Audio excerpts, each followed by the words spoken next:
Mansfield. I glossed over most of the Desert Strike ports in my recent video about the Strike series, but something was gnawing away at the back of my brain, and it wasn't just the sound of the neighbours drilling constantly for 2 weekends running all day, nor was it just because Dudley pointed out the Master System version is interesting. It was partly those though, especially the drilling. I do hope I can gate the noise out, or this will be a fun one to listen to for you. Anyway, all of this was also partly down to wanting to play more Desert Strike because it's a great game. And partly because I saw the game would be included on the, at the time of saying this, upcoming Mega Drive Mini 2, the first time Desert Strike has seen an official release in about a decade or so. And it was also just because I wanted to put together some briefish video like this where I look at all the ports of Desert Strike just for the hell of it. Oh, what fun. Those of you looking for a straightforward direct comparison between versions, look elsewhere. I'm doing this my way, which means I speak opinions in it instead of just showing you boring footage.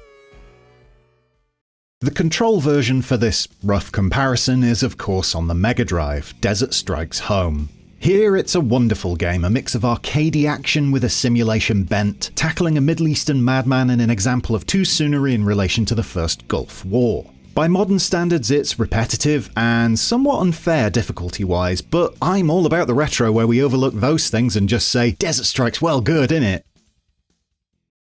As wonderful as it is on Mega Drive, and I won't belabor this point too much, Desert Strike to me is wonderfuler on the Amiga.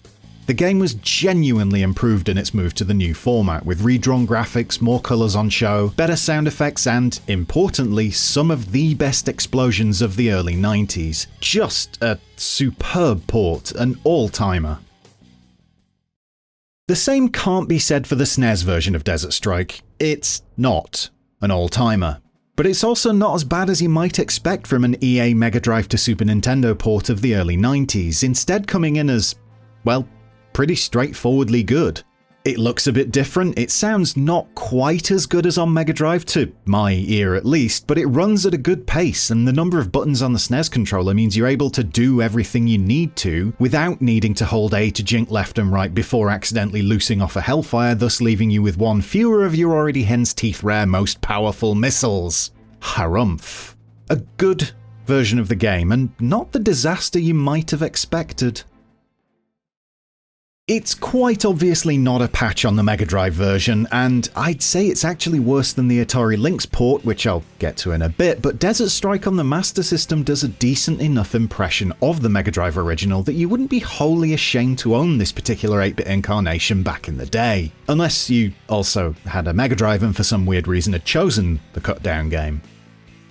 It looks, well, it looks how it looks, let's be as kind as we can there. Turning movements are awkward, jumpy rather than smooth, and this version is home to some of the worst targeting of any of the ports. Never a good thing in a game where ammo is at a premium. But yeah, there's basically everything from the original in the wee little cartridge, and all in all, Desert Strike on Master System is pretty okay. While you usually expect the Game Gear version of anything to be exactly the same as the Master System version, both devices shared plenty of the same hardware after all, and the handheld could play the home console's games with an adapter, in Desert Strike we see the rare example of a Game Gear port that's different to the Master System one. This version was handled by the mighty Tiertex, one of the absolute worst development studios in gaming history. So you might expect DSGG to be awful, and it's not. It's worse than the Master System port, obviously, because Tiertex, but on Game Gear it does actually feel a bit better to maneuver your chopper around, and shooting is more likely to actually hit things than on Master System. That said, the Game Gear also has cutback maps, objectives clumped together so you can accidentally complete the last mission of a map almost immediately, and it's way too hard, even more so than the original version. But, well, it's nowhere near Tiertex's worst, and that is a big compliment. The big compliment I throw the way of Desert Strike on Game Boy, meanwhile, is that it's better than you might expect. It's resolutely a Game Boy game and all that entails, but had you put this in front of 10-year-old Bransfield on his beloved Nintendo handheld, he would have probably let out a guttural scream and then continued playing World Bowling. Anyone else, though, would have had a good time. Game Boy DS has a good look, for the system at least, and nice fluid motion. You can see what's going on, and generally speaking, you can control it how you'd want to. With the graphical limitations and the small screen size working against it, getting those things right is a big boost to this port. It does have wonky controls at times, especially with trying to fire different weapons, which helps make things a bit harder than they otherwise would be. The biggest sin though is that the GB version loses an entire campaign, meaning you get less game than anywhere else. It's a shame because what is there is pretty much spot on, again, considering the format it's on, and it's another Desert Strike port you wouldn't have been ashamed to play back in the day were it your only option. It looks weird blown up like this. I'm sure on the original machine it'd look a lot tidier, but the Lynx version of Desert Strike is pretty bloody solid. Obviously it's pared back, this is an 8-bit handheld version, or is it 16-bit? Oh god, the Lynx is a confusing machine. Basically, it's a handheld version of the game on a device more powerful than any of the other handheld versions released contemporaneously. And it shows. In some notable ways it looks better than the Game Gear or Game Boy versions thanks to the things specific to the hardware like sprite rotation effects. It plays smoother than the competition, and it's practically the proper version of Desert Strike in your hands, with concessions like smaller maps and less detailed visuals. No, it's not on a par with the major console or computer versions, but as far as the early 90s handheld versions go, the Lynx nailed it. EA 2002. Shall we take the path of least resistance? Of course we shall. Thus, that was the option settled on for Desert Strike Advance on Game Boy Advance. What was Advance about it? Nope, I'm coming up blank. DS Advance was actually a pretty straightforward port of either the Mega Drive or SNES version, I'm honestly not sure which. A console version from 10 years prior, basically. And that's actually a good thing. It was the first pretty much perfect port of the game for a handheld device and brought over everything that made the game so great to begin with. It's held back by the small screen, not giving you quite enough information, and being super critical, that Advance tag really does some damage. We expected more from the port in 2002, instead getting the Mega Drive or SNES version again with no additions. Oh, also, quite fittingly, Desert Strike originally came out a year and a bit after the first Gulf War, while DS Advance took the fight back to the Middle East some 10 months prior to Allied troops kicking off the second Gulf War. History is cyclical! Well, sort of. At least the PSP port didn't claim to be anything other than an emulation of the original. 2006's EA Replay compilation, which included Desert Strike as part of the collection, stuck with the Mega Drive game as its base. It was the Sega game with a few tweaks to the graphics so as to use the proper PlayStation buttons on menus, etc., and not much else. Good compilation this, and a straightforwardly good port, just with no major tweaks. Next!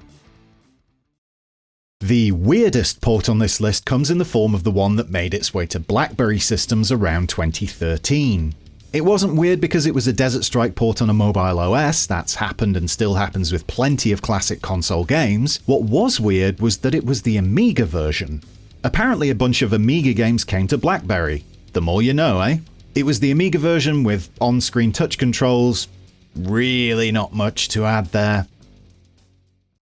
I'd say the biggest surprise of the ports, though, arrives in a sexy little PC-shaped shape.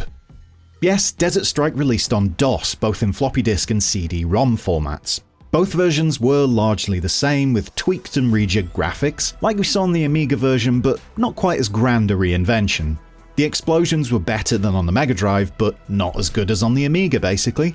What makes it a surprise is that the CD-ROM version, and from what I could find not the floppy disk version, included an entire new campaign named Supergun. Sadly, not a level in which you marvel at playing original arcade PCBs in your own home, rather one where the big bad has finished his super weapon and you have to go out there one last time to stop him.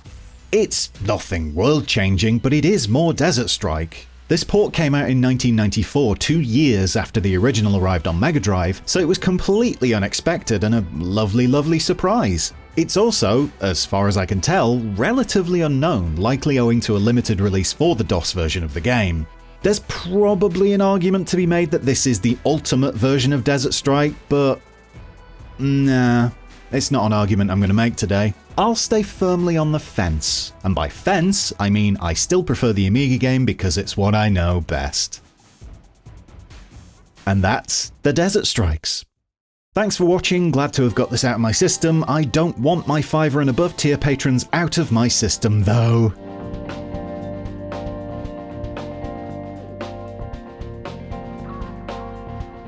And I want more of my higher tier patrons in my system on an active basis. Wait, that sounds really dodgy. Paintball Magazine PBM, Lola Osman, Takara Hoshi. I'm off to see if it's worth doing one of these for Jungle Strike. Bye!